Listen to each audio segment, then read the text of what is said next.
암 생존자를 위한 일상생활 관리 2편, 지혜로운 내 몸 관리. 암 치료 후 적정 체중 관리와 운동에 대하여 알아봅니다.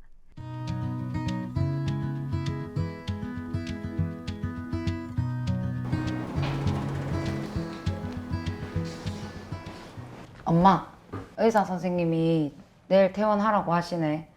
근데 이대로 집에 가도 되나? 살도 계속 빠지잖아. 당분간 요양병원이라도 입원해서 몸 좀 추스르고 집에 가자. 에휴, 요양병원은 무슨 요양병원, 집으로 가야지. 그래도 요양병원에서 기운을 좀 차리고 집에 가는 게 좋지 않을까? 먹는 것도 아무거나 못 먹잖아. 요양병원 입원료도 비싸고 그래도 편하게 쉬는 거라면 내 집이 최고지. 선생님께서 시키시는 대로 약 먹으면 돼. 그런데 이렇게 계속 살이 빠지는데 이게 정상인 건지 아니면 살을 좀 찌워야 될지. 그래도 비만이 안 좋다고 하니까 좀 빼야 되지 않을까? 정확한 정보가 필요해. 내가 의사 선생님이나 간호사 선생님께 여쭤볼까? 아니면 인터넷에 찾아볼게. 요새 유튜브에 암 환자에 좋은 음식이나 운동 같은 게 잘 나와 있더라 하더라고. 저번에 옆방 병실에 보니까 암 환자가 퇴원했다가 주변에서 암에 좋다고 하니까 이것저것 챙겨 먹고 무리하게 운동하다가 입원했더라. 의학적인 정확한 정보가 필요해. 엄마 말도 맞는데 어떻게 해야 될까? 그러게. 안녕하십니까. 가정의학과 전문의 김하솔. 송지은입니다. 드라마 속 이야기는 많은 암 생존자가 공감하는 고민일 것입니다. 암 치료 후 살이 계속 빠지거나 찌는데 본인에게 맞는 적당한 몸무게는 몇 킬로인지, 수술 부위 통증이 남아있는데 운동을 언제부터 어느 정도의 강도로 하면 되는지 궁금해합니다. 지금부터 암 생존자에게 꼭 필요한 지혜로운 내 몸 관리법, 적정 체중 관리와 운동에 대해 알려드리겠습니다.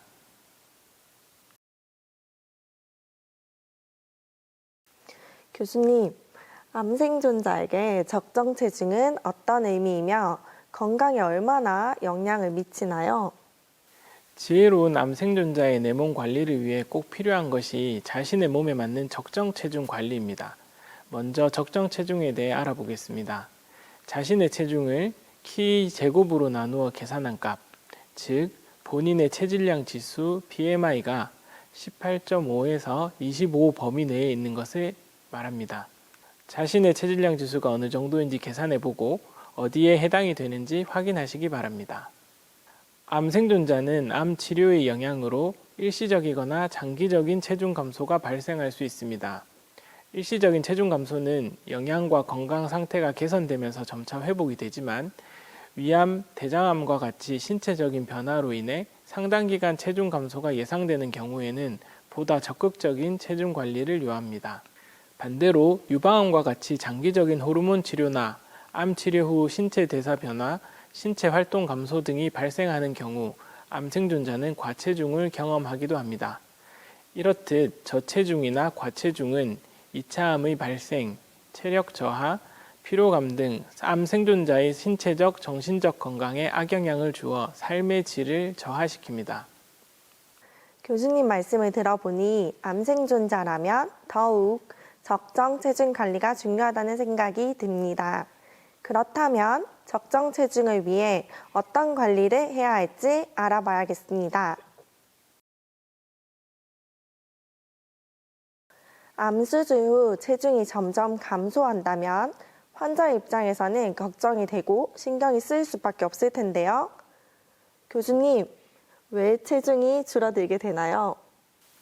암 환자는 대사의 변화로 인해 평상시 요구량보다 더 많은 칼로리를 필요로 하지만 우리 몸의 면역세포가 분비하는 단백질은 식욕 억제 호르몬을 지속적으로 분비시켜서 암 환자는 배가 고프지도 않고 위장관 운동도 억제가 되어서 조금만 먹어도 포만감을 느끼게 만듭니다.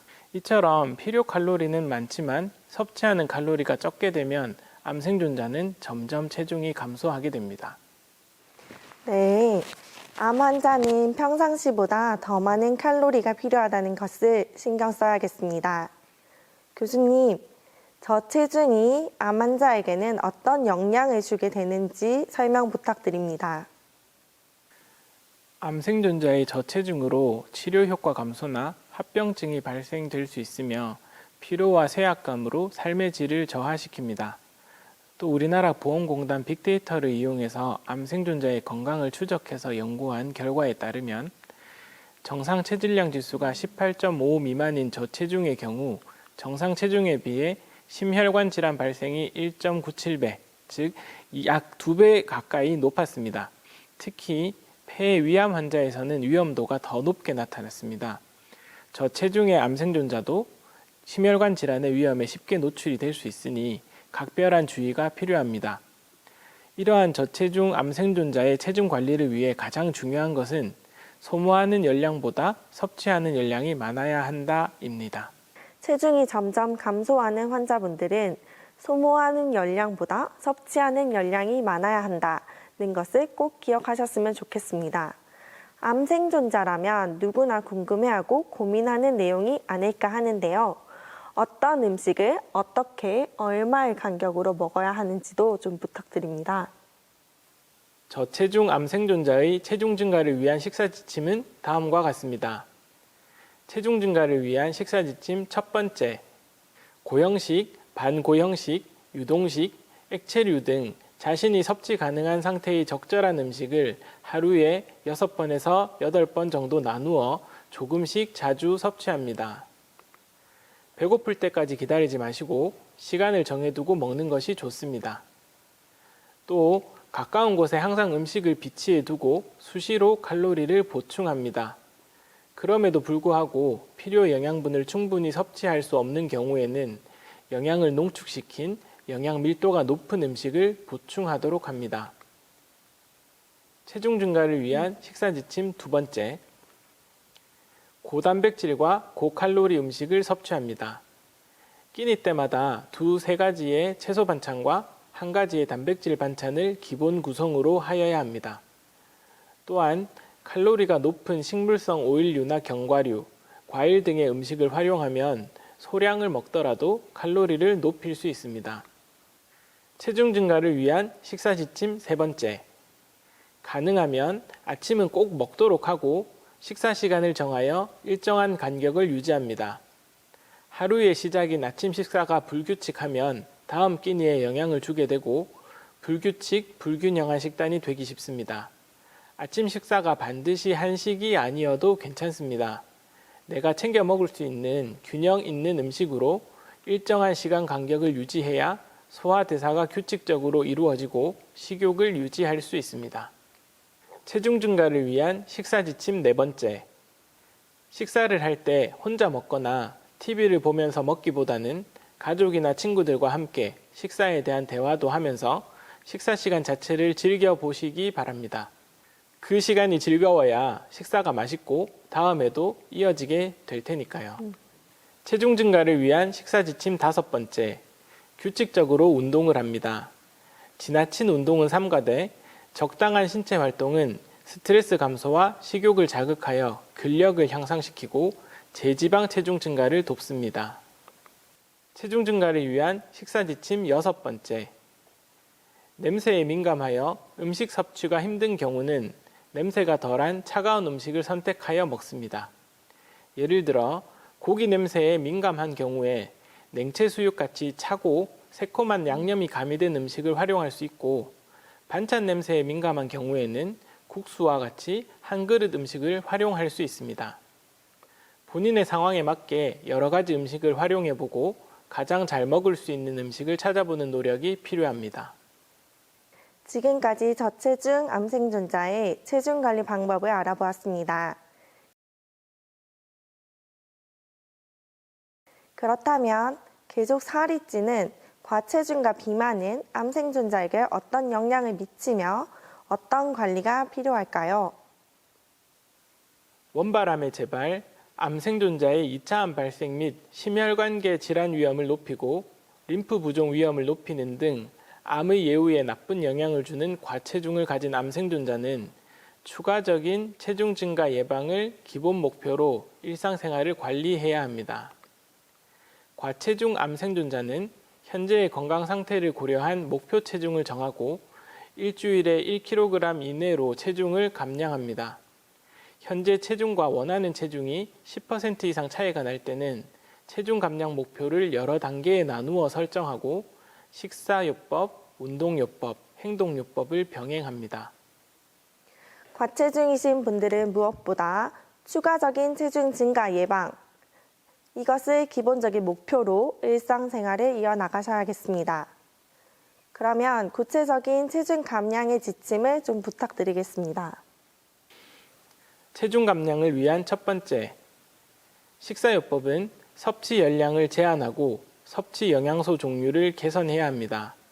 하루 섭취 열량을 500kcal 줄이면 일주일에 0.5kg 정도의 체중을 감량할 수 있습니다. 체중 감량을 위하여 고지방, 고당질의 음식을 제한하고 채소의 섭취량을 늘립니다. 체중 감량을 위한 두 번째, 운동요법을 통해 에너지 소모 열량을 늘리고 근육량을 증가시켜 체중 감량을 돕습니다.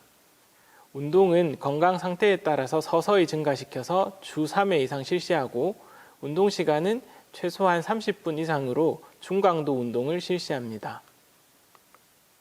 중강도 운동이란 옆 사람과 대화하기 약간 숨이 찬 정도의 운동을 말하며 암 생존자는 걷기나 달리기, 자전거 타기와 같은 유산소 운동과 유연성 운동을 일주일에 150분 이상 실시하고 주 2회의 근력 강화 운동을 별도로 시행하는 것을 권장합니다. 체중 감량을 위한 세 번째, 행동요법입니다. 일상생활 중에 다이어트 일지를 작성하여 하루 동안 섭취한 음식의 종류와 칼로리를 기록하고 신체 활동량에 따른 소모 칼로리를 계산해 봅니다. 다이어트 일지를 통해 자신의 잘못된 식습관과 생활 태도를 교정하며 변화시켜 나간다면 반드시 체중 감량에 성공할 수 있습니다. 앞서 암 생존자의 적정 체중 관리를 위한 식습관에 대해 알아보았는데요. 지금부터는 적정 체중 관리를 위하여 빠질 수 없는 운동에 대해서 알려드리겠습니다. 교수님, 그러면 암 생존자에게 운동은 꼭 필요한가요? 적정 체중 유지와 피로, 통증의 감소, 우울 및 불안의 개선 등의 도움을 받을 수가 있기에 암 생존자에서는 운동이 필요합니다. 하지만 처음부터 무리한 운동을 하기보다는 본인 몸 상태를 체크하여 운동의 횟수와 시간 강도 등을 서서히 증가시켜야 합니다. 암 생존자 신체활동 가이드라인에서는 모든 암 생존자들에게 어쨌든 움직여라 라고 권고하고 있습니다. 이 말은 할 수 있는 모든 신체 활동에 참여를 하고 가능한 경우 활동 수준을 높이고 특히 진단 및 치료 후 신체 활동을 줄이지 않는 것을 강조하겠습니다. 암 치료 종료 1년 이내인 암 생존자에게는 아직 회복 기간이 필요합니다. 또한 어떤 암종으로 어떤 수술을 받았는지에 따라 권고하는 운동의 세부적인 차이가 있을 수 있고 암 생존자의 전신 상태나 동반 질환 유무에 따라서도 운동의 종류 및 강도는 달라지기 때문에 이 기간 동안은 운동을 해도 무리가 없는 상태인지 안전성을 확인하면서 운동을 점차 증진시키는 것이 중요하겠습니다. 그러면 암 치료 종료 시기에 따른 암 생존자의 운동은 어느 정도가 적당한지 팁을 좀 주시지요. 수술 직후에는 통증과 감염 발생이 쉬우므로 특히 주의해야 합니다. 침대에서 가벼운 스트레칭을 하거나 병실 복도를 걷는 정도가 적당합니다. 수술 후 1개월이 지나면 스트레칭과 가벼운 유산소 운동이 가능합니다. 아침, 저녁으로 30분에서 1시간 정도 가볍게 걷기를 시작합니다. 수술 후 3개월이 지났다면 일반적으로 본인이 평소 즐겨하던 대부분의 운동이 가능합니다. 운동은 땀이 나고 숨이 약간 차는 정도의 중강도 유산소 운동을 매주 3회 이상으로 하루에 30분 이상 주 150분 이상을 실시하고 근력 운동을 주 2회 이상, 유연성 운동을 주 2회 이상 꾸준히 실천하도록 합니다. 암 수술 후 운동의 시기와 종류에 대해서 팁을 주셨는데요. 뭐 더 주의할 것은 있을까요? 유산소 운동 시 치료 기간에 감소했던 심폐 기능을 회복하고 피로를 개선시켜주는 중강도, 즉 자신의 최대 심박수의 60에서 70%에 해당하는 정도의 운동을 권장합니다. 암 생존자 스스로 운동을 관리할 수 있기 위하여 암 생존자는 평소 본인의 안정시 심박수를 스스로 측정을 하거나 스마트워치 등을 통해 확인할 수 있어야 합니다. 안정시 심박수를 확인하였다면 다음과 같은 방법으로 목표 심박수를 산출할 수 있고 산출된 목표 심박수의 도달을 목표로 운동량과 강도를 조절하면 됩니다. 근력 운동은 큰 근육을 사용하는 운동을 중심으로 5에서 9개의 종류를 시행하고 한 세트당 8에서 12회로 1에서 3세트를 반복합니다. 예를 들어 아령이나 셋업밴드를 이용하여 운동을 할 때 5에서 9가지 동작을 선택을 하고 세트를 늘리거나 지속 시간을 늘려가며 운동 강도를 조절할 수 있습니다. 운동을 시행할 때에는 주요 근육근과 근건을 스트레칭 해주는 것도 중요합니다. 지금까지 암 생존자에게 필요한 적정 체중 관리와 운동에 대해서 알아보았습니다. 자신의 건강 체중을 알고 스스로 건강 생활을 실천할 때 더욱 건강해진 나로 돌아갈 수 있습니다. 지금 시작하십시오. 당신의 건강한 오늘과 내일을 위하여 대구 경북권역 암생존자 통합지지센터가 늘 함께합니다.